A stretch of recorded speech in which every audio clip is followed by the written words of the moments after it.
نحمدہ ونصلی ونسلم علی رسولہ الکریم اما بعد۔ یہ جو واقعہ کل میڈیا پہ بہت زیادہ مشہور ہوا اور پھیلا، اس کے بارے میں مختلف لوگوں کی طرف سے استفسار ہے، بہت سارے لوگوں کا تقاضا ہے کہ اس بارے میں کچھ وضاحت ہو اور کیا کیا جائے یا اس کو کس طریقے سے دیکھا جائے۔ اس میں سب سے پہلی بات تو یہ ہے کہ ہماری فکر یہ نہیں ہونی چاہیے کہ کسی نے کیا کیا اور میڈیا میں کیا آیا، کیونکہ وہ بہرحال ضمنی ہے۔ اصل تو یہ ہے کہ ہمیں یہ دیکھنا چاہیے کہ ہم نے اس میں کیا رول پلے کیا ہے یا آئندہ ہمارا اس میں کیا کنٹریبیوشن ہو سکتا ہے۔ جو بھی برائی ہوئی، جو بھی خرابی ہوئی، اس کو سب سے پہلے تو اس طرح دیکھنا چاہیے کہ اس کی مذمت کی جائے۔ یہ عمل قبیح، خراب، انتہائی برا، اور ایسا شخص جو کھلے بندوں ایسے کوئی کام کرتا ہو اور اس کو یہ رعایت بھی نہ ہو کہ اس کی ویڈیو بنائی جا رہی ہو اور اس کو اندازہ نہ ہو، اور پھر بڑی عمر میں، تو یہ ساری وہ چیزیں ہیں کہ جو یقیناً بڑی قبیح ہیں اور بری ہیں، اور ان کی شناعت رسول اللہ صلی اللہ علیہ وسلم نے بیان فرمائی۔ اور ان میں سے ایک حدیث میں آپ نے فرمایا کہ 3 قسم کے ایسے لوگ ہیں کہ جن کی طرف اللہ سبحانہ و تعالی نظر بھی نہیں کریں گے، اور ان میں سے ایک بوڑھا زانی۔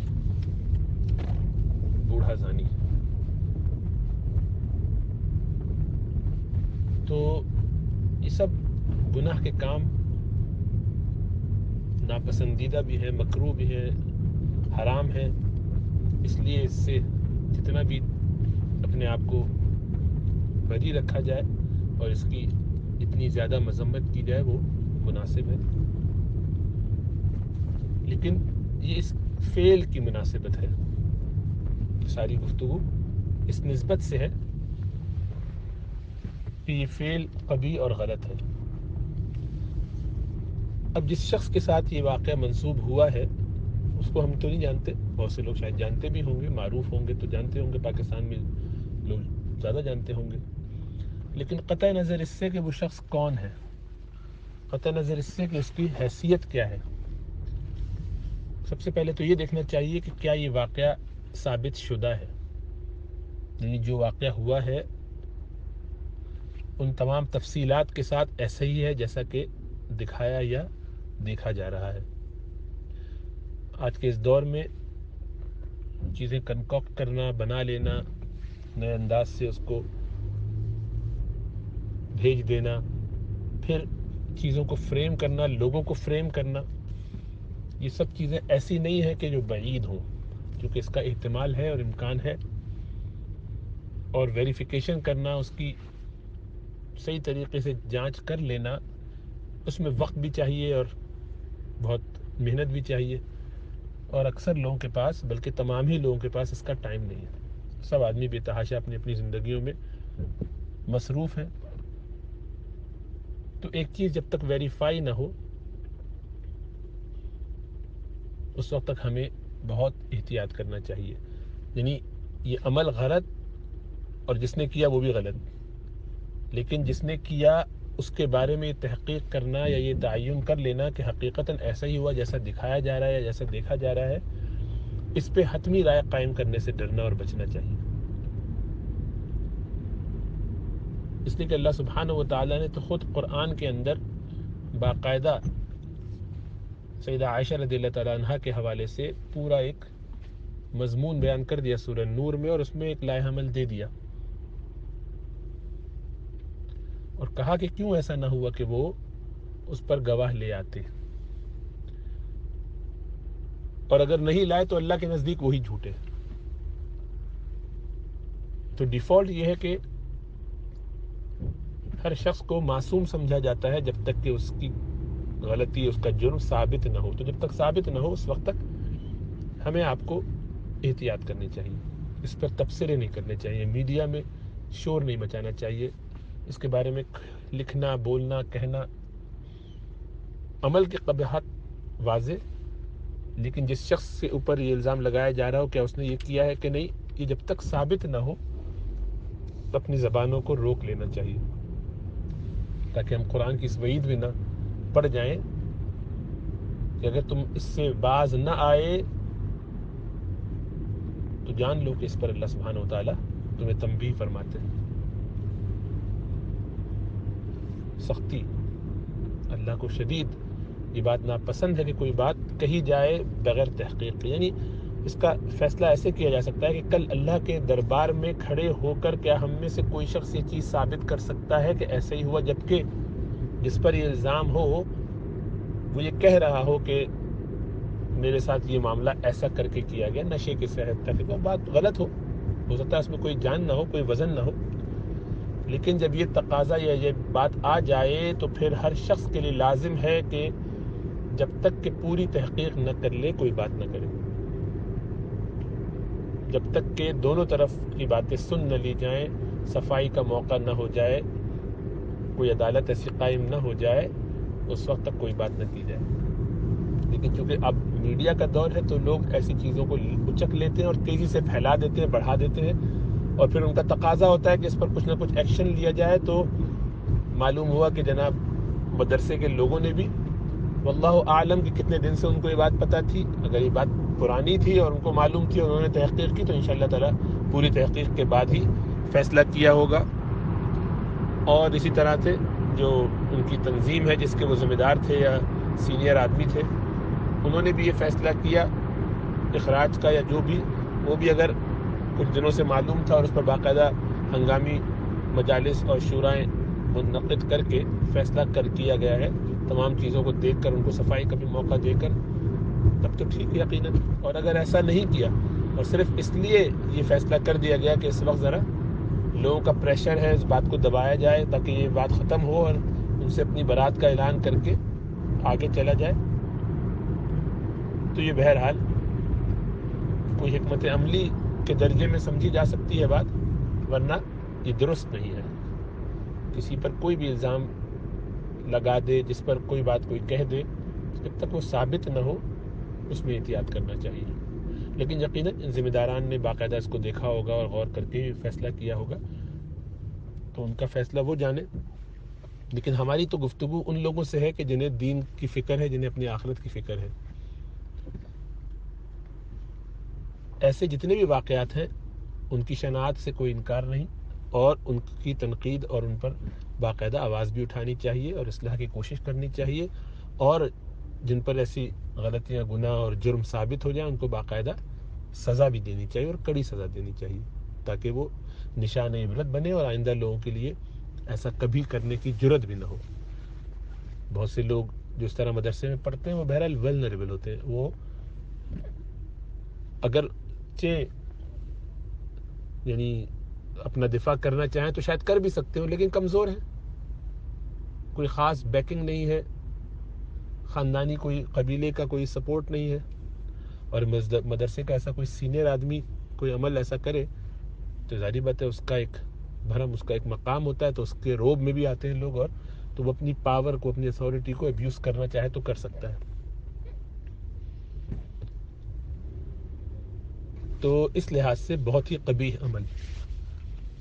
لیکن چونکہ ہمارا آپ کا کام تو کل یہ ہے کہ ہم اپنی حیثیت کو جان کر شریعت ہم سے اس موقع پر کیا تقاضا کرتی ہے اس پہ توجہ کریں، اور وہ یہ ہے کہ ہم کسی بھی چیز کو بغیر تحقیق کے آگے نہ پھیلائیں۔ اس عمل میں کتنا کس کا قصور ہے، کیا بات ہے، اس کا فیصلہ عدالت کرے یا وہ ادارے کریں کہ جن کے تحت وہ لوگ آتے ہیں، اور اس بات کو وہیں رکھ کے آگے بڑھ جائیں۔ مزید اس کو اچھال کے اور اس پہ شور مچا کے ہم اپنے لیے مشکلات تو پیدا کر سکتے ہیں، اخروی حساب سے بھی اور دنیاوی حساب سے بھی۔ ظاہری بات ہے اس کے نتیجے میں مدرسے کا ایک پورا نظام ہے جو متاثر ہوگا۔ وہ بہت سارے لوگ کہ جن کو علم سے، اہل علم سے، دین سے کچھ پرخاش ہے، ناراضی ہے، اور کبھی درست اور کبھی غلط، کبھی ذاتی بغض کی وجہ سے، اور کبھی شاید کوئی ذاتی واقعہ ہو گیا اس کی وجہ سے، کبھی انجانے میں اور کبھی جانتے بوجھتے. جو بیر ہے مدارس سے، اس خوب سے باتیں کا کبھی اظہار کرنے کے لیے بھی لوگ اس طرح کی باتوں کو آگے پھیلاتے ہیں اور چڑھاتے. تو ہم اس کا حصہ نہ بنیں، تاکہ ہمارے ایسے کسی عمل سے دین کی یا دینی اداروں کی ساکھ خراب نہ ہو. اور یہ کوئی منفی جذبہ نہیں ہے، یہ حکمت کے تحت دینی اداروں کو، قرآن و حدیث کی تعلیمات کو محفوظ رکھنے کے لیے ہمیں چیزوں کو بہت طریقے سے دیکھنا پڑتا ہے. ایسا نہیں ہوتا کہ جذباتی ہو کر کوئی بات کی جائے. ہم سے اللہ سبحانہ و تعالیٰ قیامت کے دن یہ سوال نہیں کریں گے کہ دونوں میں سے کس کی غلطی تھی اور کون صحیح تھا کون غلط تھا دو پارٹیوں میں سے، یہ حقیقت میں ہوا واقعہ یا نشہ تھا یا کیا تھا. جو بھی ہم سے نہیں پوچھے گا، ہم یہ ثابت بھی نہیں کر سکتے اور ہمیں ثابت کرنے کی کوشش بھی نہیں کرنی چاہیے. ہمیں تو ایسے کسی واقعے کو جب وہ ثابت ہو جائے تو تب اس کی مذمت کر دینی چاہیے، اور اگر کوئی مثبت کام کر سکتے ہو تو وہ کرنا چاہیے. اور وہ کیا؟ خط لکھنا اس ادارے کے ذمہ داران کو، حکومت وقت کو، اس علاقے کے گورنرز، جو بھی پولیس کے شعبے میں ذمہ دار ہیں ان کو، تاکہ ایک پریشر بلڈ اپ ہو اور وہ قرار واقعی سزا بھی دیں، تحقیق بھی کریں اور آئندہ ایسے میجرز لیں، ایسے طریقے اختیار کریں کہ جس کی بنیاد پر ایسے واقعات دوبارہ رونما نہ ہو سکے، یعنی ان پر سخت گرفت کی جائے. یہ تو مثبت کام ہوگا.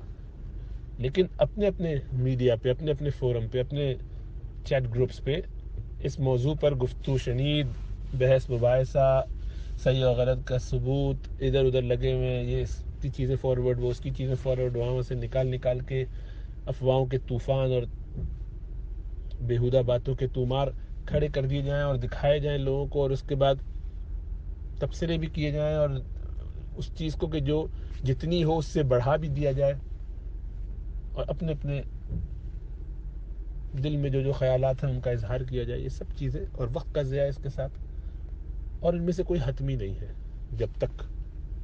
کل کے اللہ کے حضور ہم کھڑے ہو کر یہ ثابت کر پائیں گے، جب ہم سے اس بات کا تقاضا ہی نہیں ہے تو ہم اپنے آپ کو ایسے کام میں کیوں ڈالیں؟ ہم سے اپنے ہی اعمال نہیں سنبھلتے. ہماری اپنی آخرتیں کون سی ابھی محفوظ ہو چکی ہیں، جنت کے پروانے ہمیں مل چکے ہیں کہ ہم دوسروں کی فکروں میں لگے. اگر ہمیں لگتا ہے کہ اس بنیاد پر یہ مدرسہ، وہاں کی انتظامیہ جو بھی ہے اس کو جو سزا جیسے، تو ٹھیک ہے، اس کی پٹیشن کیجئے، اس بارے میں لکھیے، کہہ دیجئے، لیکن آپس میں بات کر کے ہمیں کیا حاصل ہے؟ میڈیا پہ شور مچا کر ہم یا تو غیبت کر رہے ہیں یا بہتان. غیبت اس صورت میں، اس تقدیر پر، اس شرط پر کہ وہ حقیقی واقعہ ہوا ہے، جیسا کہا جا رہا ہے ویسے ہی، جیسا دکھایا جا رہا ہے ویسے ہی. اور بہتان اس صورت میں کہ نہیں ایسا نہیں ہے بلکہ فریمڈ ہے، تو مصنوعی ہے. ایسی صورت میں ظاہری بات ہے خطرہ ہی خطرہ ہے. تو ہم افلاس سے بچ جائیں، ہم مفلس ہونے سے بچ جائیں قیامت والے دن. اس لیے یہ بات بہت ہی ضروری ہے کہ ہم اس میں اپنے نفس کی شرارتوں پر آگاہ رہیں، اور جو قرآن میں اور حدیث میں ہمیں آپس میں ایک دوسرے کے بارے میں اچھا گمان رکھنے کو کہا گیا ہے، یا کم از کم انسانی رویوں میں، آپس کے تعلقات میں جو ایک دوسرے کے لیے رعایتیں رکھنے کی تعلیم ہے، اس سب کو بالکل استعمال بھی کریں اور اچھے طریقے سے برتیں تاکہ حالات بہتر ہوں.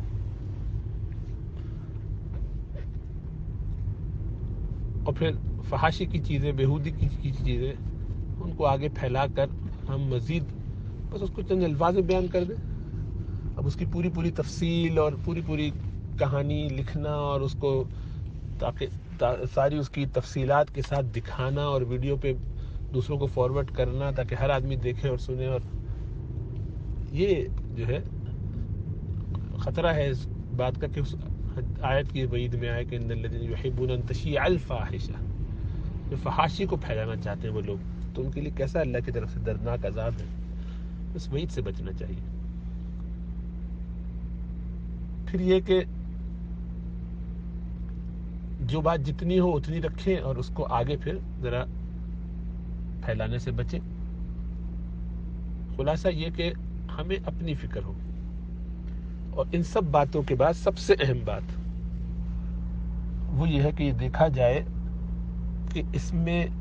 پورے ایپیسوڈ میں، سارے معاملے میں، یہ تو ایک سمٹم ہے. اصل وجہ کیا ہے، وہ کیا صورت ہے اور کیا وجہ ہے کہ ہم ایسی گری ہوئی حرکتوں پہ اتر آئے ہیں.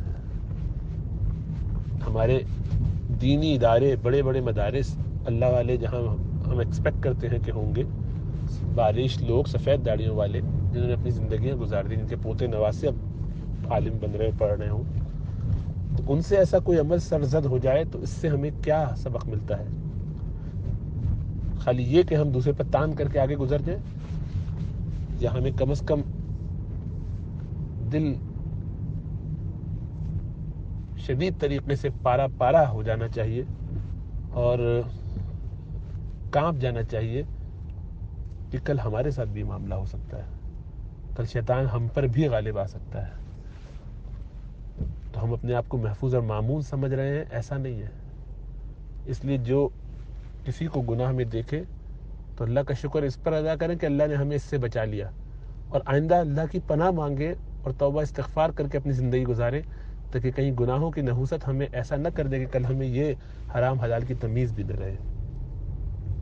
اس سے یہ بھی سمجھ میں آیا کہ ہم میں سے کوئی معمون نہیں ہے، الا ما رحم ربی، بس، یا الا من رحم ربی، جس پر اللہ سبحانہ وتعالیٰ کی رحمت ہو جائے. تو ہمیں اللہ کی رحمت میں ہمیشہ رہنا ہے، تو اس کے لیے گناہوں کو چھوڑنا ضروری ہے. خود ہم بھی اپنے حساب سے گناہوں سے بچیں. اور یہ بھی دیکھنے کی ضرورت ہے کہ ایک شخص کے گناہ کھل کے سامنے آ گئے ہیں، ہم اس کی پردہ دری نہ کریں مزید، بلکہ احتیاط کریں تاکہ کل ہمارے سامنے نہ آئے ایسا کوئی عمل. کیونکہ یہ تو جس کی بات کھل گئی ہے تو ایسا لگ رہا ہے، ورنہ حقیقت یہ کہ ہماری اپنی زندگیوں میں کیسے کیسے گناہ ہیں. ہم میں سے کون ہے جو دعویٰ کر سکتا ہے کہ وہ اپنی زندگی کو سب کے سامنے ویڈیو پہ پیش کرنے کا اعلان کر سکتا ہے؟ کوئی ایسا ہے کہ جو یہ کہے کہ میری پرائیویٹ لائف، نجی زندگی، تنہائیوں کی گھڑیاں وہ ایسی ہیں کہ میں پبلک میں اس کی اگر کوئی خاموشی سے ویڈیو بنا لے تو وہ قابل اشاعت ہوں گی؟ مجھے گمان ہے کہ اکثر لوگوں کا جواب یہی ہوگا کہ نہیں، ہم تو اللہ سبحانہ و تعالیٰ کی رحمت پہ امید رکھتے ہیں کہ اللہ ہماری پردہ پوشی فرمائے رکھے، ستاری کا معاملہ فرمائے رکھے. جب ہم اس کیفیت میں خود ہوں تو دوسرے کے اوپر کیا تنقید ہو؟ اور ایک بات آخری یہ کہ کیا ایسا تو نہیں کہ ہمارے گناہوں کی وجہ سے ہماری طرف سے ہونے والی غفلتیں، ہماری طرف سے ہونے والے گناہ، وہ ہمیں ایز اے امہ، پوری ایک قوم کی حیثیت سے، من حیث المجموع، ہم نے جو غفلتیں اور مجرمانہ غفلتیں برتی ہیں دینی اداروں کے ساتھ، دینی شعبوں کے ساتھ، اللہ کے دین کے ساتھ، نبی اکرم صلی اللہ علیہ وسلم کی سنتوں کے ساتھ، اور دنیا کو اپنا مقصد بنایا، آخرت کو پس پش ڈالا ہے، کہیں ایسا تو نہیں کہ یہ سب سبب ہے اس طرح کے واقعات کا؟ یعنی یہ بھی سبب میں سے ہے. تبلیغ والے بڑی اچھی بات کہتے ہیں کہ جب چائنا میں کوئی نافرمانی ہو رہی ہو، جب بھوٹان میں کوئی گناہ ہو رہا ہو، تو ہو سکتا ہے کہ ہماری کسی نحوست، گناہ کی نحوست ہے جو وہاں ہو رہا ہو. اسی طرح وہاں پر کوئی خیر کا کام ہو رہا ہو تو شاید ہماری کسی نیکی کی وجہ سے ہو رہا ہو. تو اسی لیے اپنے گناہوں پر بھی نظر رہے، اپنی نیکیوں کی بھی فکر رہے، اور اخلاص کے ساتھ آدمی کام کرتا رہے کہ کہیں ایسا نہ ہو کہ میرے گناہوں کی نحوست کی وجہ سے امت ان حالات میں آ رہی ہو. مجھے رجوع کرنا ہے، اپنی اصلاح کرنی ہے، اللہ سبحانہ و تعالیٰ سے تعلق بنانا ہے، اور جو میرے بس میں ہے مثبت طریقے سے پرابلم کو سورٹ آؤٹ کرنے کی کوشش سے، بلیم گیم سے زیادہ، پوائنٹ سکور کرنے سے زیادہ، اپنے نفس کے تقاضوں کو پورا کرنے سے زیادہ اپنے دل کو جھنجھوڑنے کی ضرورت ہے کہ میں کہاں کیا کر رہا ہوں، مجھ سے کیا تقاضا اس وقت شریعت کا، میں کس طرح حالات کو بہتر کرنے میں معاون ہو سکتا ہوں، اور آئندہ کس طریقے سے ان چیزوں کو روکا جا سکتا ہے، کیا کیا مسائل اور پریشانیاں ہیں۔ اللہ سبحانہ و تعالی ہم سب پر کرم اور فضل فرمائے۔ بہرحال یہ اور اس طرح کے واقعات بہت دل خراش ہیں، بہت تکلیف دہ ہیں، اور ویسے ہی امت کی ساکھ اور خاص طور سے دینی لوگوں کی ساکھ بہت مجروح ہے، اور اس میں غلطیاں ہیں، ظاہری بات ہے، بہت کوتاہیاں ہیں، بہت گناہ ہیں، بہت گڑبڑیں ہیں، اسی لیے یہ حالات ہیں۔ اس میں یہ ایک مزید اضافہ ہے جس سے بہت تکلیف ہے، بہت دکھ ہے۔ اللہ سبحانہ و تعالی ہم سب پر اپنا کرم فرمائے، اللہ ہمارے گناہوں کو معاف فرمائے، امت پر اپنا فضل فرمائے۔